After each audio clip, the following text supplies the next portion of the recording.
അന്ന് വളരെ സന്തോഷത്തോടെയാണ് ജയ് വീട്ടിലെത്തിയത്. തന്നെ കാത്തു നിൽക്കുന്ന മമ്മയെ നോക്കി ജയ് ഒന്ന് ചിരിച്ചു.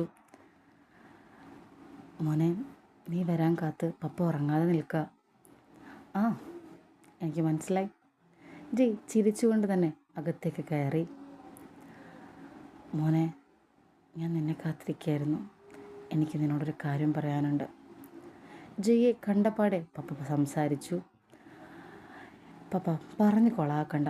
ഇത്രയും വർഷമായിട്ട് പറഞ്ഞുകൊണ്ടിരിക്കുന്ന അതേ കാര്യം തന്നെയല്ലേ ഇന്നും പറയാനുള്ളത്? മോനെ, അല്ല, ഇനിയെങ്കിലും നീ നിൻ്റെ ജീവിതത്തെക്കുറിച്ച് ചിന്തിക്കണം. ഞങ്ങൾക്ക് വേണ്ടി ഇനി നീ ഉരുകിത്തീരരുത്. ഇത്രയും വർഷം നീ ജീവിച്ചത് ഞങ്ങൾക്ക് വേണ്ടി മാത്രമാണ്. അതിൽ പപ്പയ്ക്കും അമ്മയ്ക്കും സങ്കടമുണ്ട്. അതുകൊണ്ടാണ് പറയണേ. ഇനിയെങ്കിലും നീ നിൻ്റെ ജീവിതത്തെക്കുറിച്ചൊന്ന് ചിന്തിക്കും മോനെ. എൻ്റെ പൊന്നു പപ്പ, അത് തന്നെ ഞാനും അങ്ങോട്ട് പറയാൻ വന്നത്. ഞാൻ എൻ്റെ ജീവിതത്തെക്കുറിച്ച് ചിന്തിക്കുന്നു. ഞാൻ വിവാഹം കഴിക്കാൻ തീരുമാനിച്ചു. പോരെ? എടാ, നീ സത്യമാണോ പറയണേ? ആ മമ്മ, ഞാൻ സത്യമാണ് പറയുന്നത്. ഞാൻ വിവാഹം കഴിക്കാൻ തീരുമാനിച്ചു.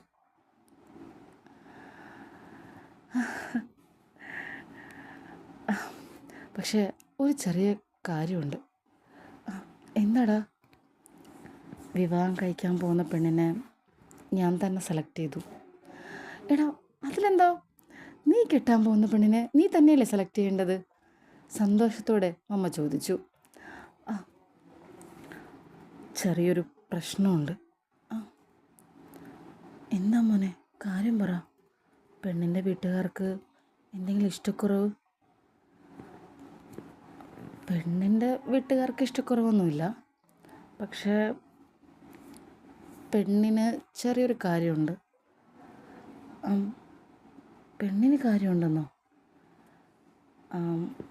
അത് പപ്പ, എനിക്ക് അവളെ ഇഷ്ടമായി, അവൾക്ക് എന്നെ ഇഷ്ടമായി. പിന്നെ അതിൽ കൂടുതലൊന്നും ഞങ്ങൾ രണ്ടുപേരും ആലോചിക്കുകയോ ചിന്തിക്കുകയോ ചെയ്യുന്നില്ല. അവളെ കെട്ടാനുള്ള ഒരു യോഗ്യതയൊന്നും എനിക്കില്ല. പക്ഷെ അവൾക്ക് ഞാൻ ഓക്കെ ആയി. അപ്പം പിന്നെ ഞാൻ അവളുടെ യോഗ്യതയെക്കുറിച്ച് ചിന്തിക്കേണ്ട ആവശ്യമില്ലല്ലോ എന്നെനിക്ക് തോന്നി. അതുകൊണ്ട് ഞാൻ അവളെ തന്നെ കല്യാണം കഴിക്കാൻ തീരുമാനിച്ചു. എടാ, അതല്ലേ നമുക്ക് വേണ്ടത്. അത് മമ്മ, ഞാൻ പറഞ്ഞല്ലോ, എനിക്ക് അവളെ കല്യാണം കഴിക്കാനുള്ള ഒരു യോഗ്യതയില്ല. പക്ഷേ അവൾക്ക് ഞാൻ ഓക്കെ ആയി. അതേപോലെ അവൾക്ക് ചെറിയൊരു... നീ എന്താ ഒന്ന് വ്യക്തമായിട്ട് പറ മോനെ. അത് വേറൊന്നുമല്ല പപ്പ, അവളുടെ 2ാം വിവാഹമാണിത്. ടാ, നീ എന്താ ഈ പറയണേ? അമ്മയുടെ ശബ്ദം കുറച്ച് ഉച്ചത്തിലായി. മമ്മ, 2ാം വിവാഹം എന്ന് കേൾക്കുമ്പോൾ എന്തിനാ ഇത്രയും ഷോക്കാവുന്നത്? എന്താ, ആരും 2ാമത് കല്യാണം കഴിക്കാറില്ല? ജയുടെ ചോദ്യത്തിന് മുന്നിൽ അമ്മ പറഞ്ഞു. എടാ, 2ാം കെട്ടുകാരൻ 2ാം കെട്ടുകാരെ കെട്ടാറുണ്ട്. നീ കെട്ടേണ്ട ആവശ്യം എന്താ? എൻ്റെ മമ്മ, അവളൊരു 2ാം കെട്ടുകാരിയാണെങ്കിലും അവളൊരു കോടീശ്വരിയാണ്. അതാ ഞാൻ പറഞ്ഞത്. കോടീശ്വരിയായ അവൾ എന്നെ കല്യാണം കഴിക്കാൻ തീരുമാനിച്ചില്ലേ? അതേപോലെയാണ് ഇതെന്ന് പറഞ്ഞത്. അതെങ്ങനെയാ രണ്ടും ഒരുപോലെയാന്നേ? പൈസയുടെ കാര്യം നോക്കിയിട്ടാണോ ഇങ്ങനൊരു കാര്യം തീരുമാനിക്കുന്നത്? നമുക്ക് സമ്പത്തുള്ള വീട്ടിൽ വേണമെന്ന് നിർബന്ധമൊന്നുമില്ലല്ലോ. നിനക്കതിനോട് വല്ല താല്പര്യവും ഇല്ല. പിന്നെന്താ? എന്ന് കരുതി ഒരു 2ാം കെട്ടുകാരെ എൻ്റെ മോനെ കൊണ്ട് കെട്ടിക്കാൻ ഞാൻ സമ്മതിക്കില്ല. അമ്മ തൻ്റെ ഉറച്ച നിലപാട് വ്യക്തമാക്കി. എൻ്റെ അമ്മേ, ഞാനൊന്ന് പറയട്ടെ. ഞാൻ കല്യാണം കഴിക്കുന്നുണ്ടെങ്കിൽ അത് അവളെയാണ്. അവൾക്ക് ഇതിപ്പോൾ 2ാം കെട്ടായാലും 3ാം കെട്ടായാലും എനിക്ക് അവളെ മതി. അത്രയേ ഉള്ളൂ. പിന്നെ 2ാം കെട്ടുകാരിയാണെന്ന് മാത്രം പറഞ്ഞ് ഒതുക്കുന്നില്ല, ബാക്കി കൂടി പറയാം. അവൾക്ക് എന്നേക്കാളും 8 വയസ്സ് കൂടുതലുണ്ട്. 40 അവളുടെ വയസ്സ്. എടാ, നീ എന്തൊക്കെയായി പറയുന്നത്? ഒരു കിളവിയെ കല്യാണം കഴിക്കാനോ? അമ്മ, കിളവിയൊന്നും പറയല്ലേ. 40 വയസ്സാകുമ്പോൾ ഇങ്ങനെ കിളവിയാവുന്നേ? മോനെ, നീ എന്തൊക്കെയാടാ ഈ പറയുന്നേ? പപ്പ വളരെ നിരാശയോടെയാണ് ചോദിച്ചതെന്ന് ജയ്ക്ക് തോന്നി. എൻ്റെ പപ്പ, ഞാൻ പറഞ്ഞല്ലോ, എനിക്ക് അവളെ ഇഷ്ടമായി, അവൾക്ക് എന്നെ ഇഷ്ടമായി. അവളത് രണ്ടാം കെട്ടായിപ്പോയത് അവളുടെ കുറ്റം കൊണ്ടല്ലല്ലോ. അവൾക്ക് അത്രയുള്ള പ്രായമൊന്നും കാണുന്നില്ല. പറയുമ്പോൾ അതാണെന്ന് ഞാൻ പറഞ്ഞതേ ഉള്ളൂ. പ്രായം കണ്ട ഇപ്പോഴും ചെറിയൊരു പ്രായമേ കാണുന്നുള്ളൂ. ഒരു 18-20 തോന്നിക്കുള്ളൂ. അത്രയും ചെറിയ പ്രായമായിട്ട് തോന്നുന്നുള്ളൂ. അവൾ പറഞ്ഞതുകൊണ്ടാണ് എനിക്ക് മനസ്സിലായത് അവൾക്ക് 40 വയസ്സായെന്ന്. അല്ലാതെ ആർക്കും മനസ്സിലാവണമെന്ന് പോകുന്നില്ല. എടാ, നീ പറഞ്ഞ് പറഞ്ഞ് കാട് കയറല്ലേ.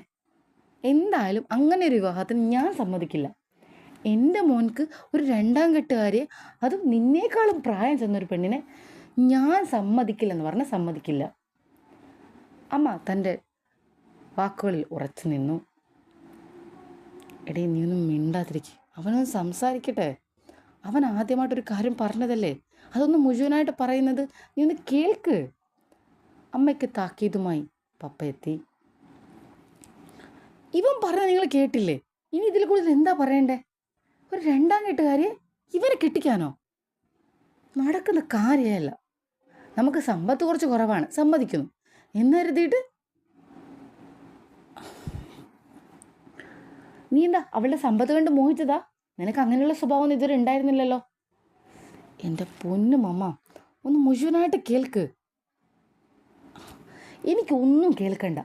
എന്തായാലും ഒരു രണ്ടാം കെട്ടുകാരെ എൻ്റെ മരുമകളാക്കാൻ ഞാൻ സമ്മതിക്കില്ല. അത്രേ എനിക്ക് പറയാനുള്ളൂ. നാട്ടിൽ വേറെ പെണ്ണില്ലാതെ കേട്ടോ. ഒരു രണ്ടാം കെട്ടുകാരെ എൻ്റെ മരുമകളാക്കാൻ?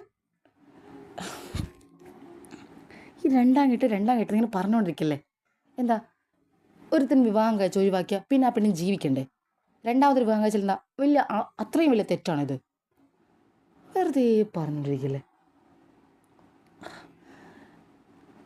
എടീ, നീ ഒന്നും മിണ്ടാതിരിക്കുക, അവനൊന്ന് പറയട്ടെ. പപ്പ, എനിക്ക് പറയാനുള്ളത് ഇത്രയേ ഉള്ളൂ. ഞാനൊരു പെണ്ണിനെ കണ്ടിഷ്ടപ്പെട്ടത് ആദ്യമാണ്. അത്രേ എനിക്ക് പറയാനുള്ളൂ.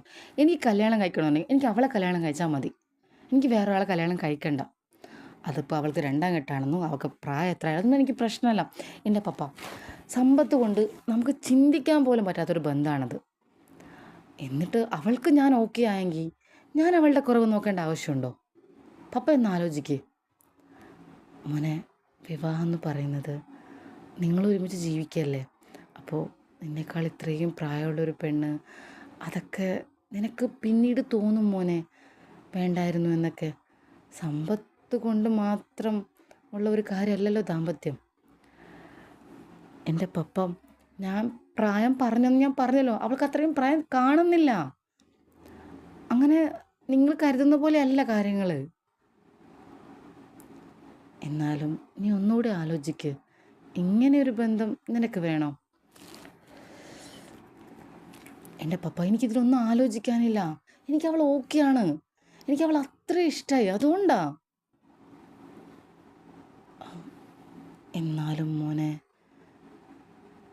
നീ എന്തൊക്കെ പറഞ്ഞാലും ഈ വിവാഹം നടക്കില്ല. അമ്മ തൻ്റെ വാക്കുകൾ വീണ്ടും ഉച്ചത്തിൽ തന്നെ പറഞ്ഞു. എനിക്കൊരു വിവാഹം ഉണ്ടെങ്കിൽ അതെനിക്ക് അവളുമായിട്ട് മതി. അല്ലെങ്കിൽ ഇനി എന്നോട് വിവാഹക്കാര്യം പറഞ്ഞു വരരുത്. എനിക്ക് അത്രേ പറയാനുള്ളൂ. കൂടുതലായിട്ടൊന്നും പറയാതെ ജയ് അകത്തേക്ക് കയറിപ്പോയി. ഇടയിൽ നീ അത്രയും ശക്തമായിട്ട് പറയേണ്ട കാര്യം എന്താ? നമുക്കവന്ന് സംസാരിക്കാമായിരുന്നു. എന്ത് സംസാരിക്കാൻ? അവൻ ഈ പറഞ്ഞത് കേട്ടിട്ട് നീക്കൊന്നും തോന്നിയില്ല? ഒരു രണ്ടാം കെട്ടുകാരെ എൻ്റെ മോനെ കൊണ്ട് കെട്ടിക്കാനോ? നടക്കില്ല.